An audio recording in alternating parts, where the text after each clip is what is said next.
Bismillahirrahmanirrahim. Rabbis shrah li sadri wa yassir li amri wahlul 'uqdatam min lisani yafqahu qawli. Assalamualaikum warahmatullahi wabarakatuh. Ikhwati fillah rahimakumullah.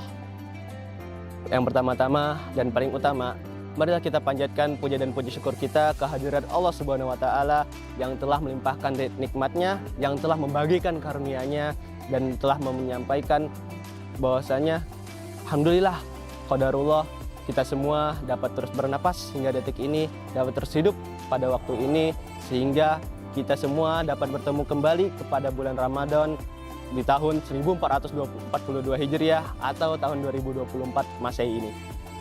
Salam serta salam tak lupa kita panjatkan, tak lupa kita junjungkan kepada junjungan kita Nabi Agung Nabiana Nabi Muhammad Sallallahu Alaihi Wasallam yang telah berjuang dengan segenap jiwa raganya, yang telah berkorban dengan segenap hatinya, sehingga dunia yang awalnya dipenuhi dengan kegelapan jahiliyah dapat diterangi oleh cahaya Islamiyah hingga saat ini.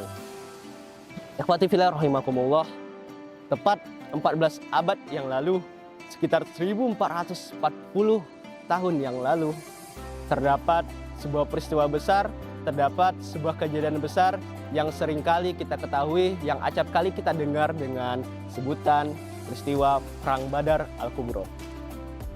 Pada kala itu di sekitar daerah kota Madinah, di daerah bernama Badar, di lembah bernama Badar, jumlah kaum muslimin yang berjumlah 313 orang bertemu dengan 1000 orang dari kaum kafir Quraisy. Kedua pasukan bertemu, sebuah jumlah yang sangat berbeda, sebuah jumlah yang sangat terdapat ketimpangan di antara keduanya. Pasukan yang berjumlah 313 orang mungkin secara logika, secara nalar manusia akan kalah dengan jumlah pasukan yang berjumlah 1000 orang. Namun, ikhwati fillah rahimakumullah, ketika Allah telah menghendaki takdirnya, ketika takdir Allah telah melampaui batas pikiran manusia, maka keajaiban seperti apapun, keajaiban sedahsyat apapun pasti akan terjadi di kehidupan kita. Apa yang terjadi saudara-saudaraku sekalian, ikhwati fillah rahimakumullah? 313 orang kaum muslimin pada kenyataannya mampu memenangkan perang Badar tersebut. Dalam surat Ali Imran ayat 13, dalam surat Ali Imran ayat 13 pada halaman 51 di dalam mushaf Al-Qur'an, Allah Subhanahu wa taala berfirman, A'udzubillahi minasyaitonirrajim, qad kana lakum ayatun fi fi'atainil taqata. Fi'atun tuqatilu fi sabilillah wa ukhra kafiratu yarawnahum mislahim ra'yal ain. Yang mana artinya kurang lebih seperti ini. Sesungguhnya Allah telah menunjukkan kepada kamu peristiwa di mana dua kubu saling bertentangan, dua kubu saling bertemu, dua kubu yang berbeda pendapat, yang berbeda ajaran, yang berbeda keyakinan saling bertemu dan berperang. Kubu yang pertama ialah kubu yang berpegang teguh kepada agama Allah Subhanahu wa taala, ialah kaum muslimin.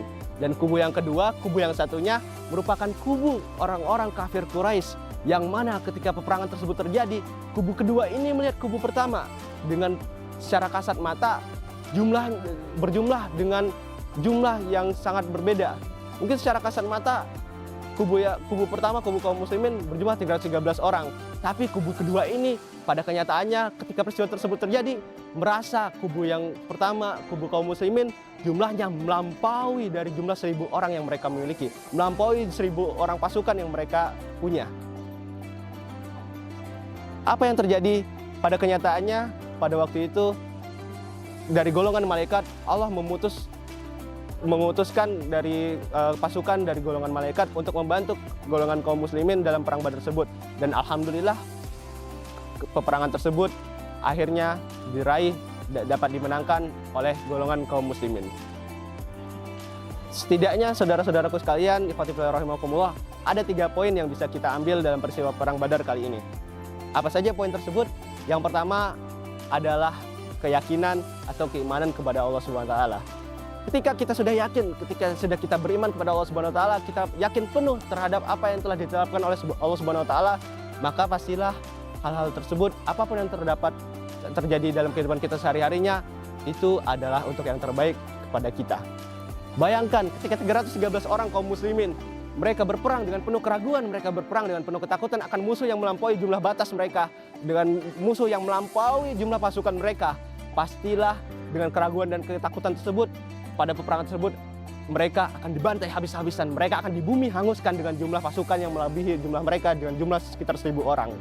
Namun pada kenyataannya, 313 orang tersebut tetap teguh keyakinan kepada Allah SWT, tetap yakin akan agama yang mereka pegang, dengan agama yang mereka yakini, bahwasanya kemenangan pastilah akan berpihak kepada Allah SWT. Dan memang betul pada kenyataannya, kemenangan berpihak kepada mereka yang percaya, yang berpegang teguh kepada Allah SWT. Yang kedua, saudara-saudaraku sekalian, ikhwati fillah rahimakumullah, peperangan ini atau peristiwa ini menjadi momentum yang menunjukkan bahwasanya terdapat perbedaan yang jelas antara yang benar dan yang salah, antara yang hak dengan yang batil. Di sini Allah Subhanahu wa taala ingin menunjukkan bahwasanya kebenaran pastilah akan selalu menang. Meskipun sebelum-sebelumnya, meskipun dalam proses-proses sebelumnya terdapat kendala, terdapat hambatan-hambatan yang ada, tapi pada akhirnya, pada ujungnya, pada endingnya adalah saudara-saudaraku sekalian, ikhwati fillah rahimakumullah, kebenaranlah yang akan menampuk atau yang akan meraih kemenangan itu. Oleh karena itu, dalam kehidupan sehari-hari, ketika kita menemukan banyak maksiat, ketika kita menemukan banyak sekali keburukan, kemungkaran yang terjadi dalam kehidupan kita, maka pastikanlah saudara-saudaraku sekalian, ikhwati fillah rahimakumullah, antum semua berada pada pihak yang benar. Antum berada di sisi kebaikan. Ketika antum menemukan teman antum yang melakukan kemungkaran, ketika antum yakin bahwa hal itu adalah kemungkaran, maka ingatkanlah dengan tangan Anda, dengan lisan Anda, dan dengan hati Anda. Karena insya Allah ketika kita berpegang teguh kepada kebaikan, maka hal tersebut akan mengantarkan kita kepada kemenangan. Dan yang terakhir, ikhwati fillah rahimakumullah, hikmah yang bisa kita ambil dalam peristiwa perang Badar kali ini adalah tetap semangat dalam menjalankan ibadah kepada Allah Subhanahu wa taala.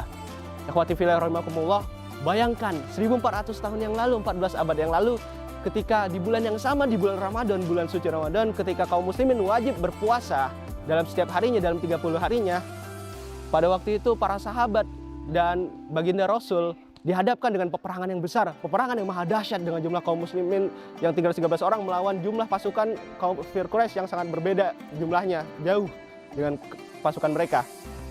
Mungkin tidak terbayang dengan nalar kita, tidak terbayang dengan logika kita, betapa semangatnya kaum muslimin, betapa semangatnya para sahabat dan baginda Rasul ketika menghadapi peperangan tersebut, ketika ingin menegakkan panji-panji kebenaran, ketika ingin menegakkan agama Islam di muka bumi ini. Oleh karena itu, coba kita renungi kembali, kita muhasabah lagi kepada diri kita. Kita bukan sahabat, kita bukan tabi'in, dan kita bukan orang yang dijamin bakal masuk surga, akan masuk surga oleh Allah Subhanahu wa taala. Oleh karena itu, apakah semangat kita sudah mampu, sudah layak untuk dicontoh dalam kehidupan sehari-harinya, sudah layak untuk ditetapkan, untuk kita teruskan pada kehidupan sehari-harinya? Apakah semangat kita dalam beribadah sudah menjamin kita akan masuk surga? Apakah semangat kita dalam beribadah sudah menjamin kita sudah terbebas dari belenggu api neraka? Oleh karena itu, saya mengajak saudara-saudara sekalian, ikhwati fillah rahimakumullah, dan diri saya pribadi, untuk mari kita terus semangat beribadah kepada Allah SWT. Mari kita tingkatkan semangat kita, mari kita tingkatkan spirit kita, ruh-ruh kita dalam beribadah kepada Allah SWT. Terutama marilah kita manfaatkan momentum bulan suci Ramadan ini, bulan suci Ramadan 1442 Hijriah ini, dengan mengisi waktu-waktu yang ada, dengan mengisi detik-detik yang ada, dengan terus beribadah kepada Allah SWT, dan memaksimalkan amal ibadah kita, dan menjauhi perbuatan-perbuatan yang dapat mengurangi pahala kita dalam berpuasa kepada Allah SWT. Ikhwati fillah rahimakumullah, mungkin cukup sekian tausiah singkat yang bisa saya sampaikan. Apabila ada salah kata, silap lidah, atau kekhilafan yang saya lakukan, saya mohon maaf dan mohon ampun. Dan kebenaran hanyalah datang kepada Allah Subhanahu wa taala. Hanyalah datang dari Allah Subhanahu wa taala. Mungkin cukup sekian dari saya. Allahul wafiq ila aqwamit thoriq. Akhirul kalam. Assalamualaikum warahmatullahi wabarakatuh.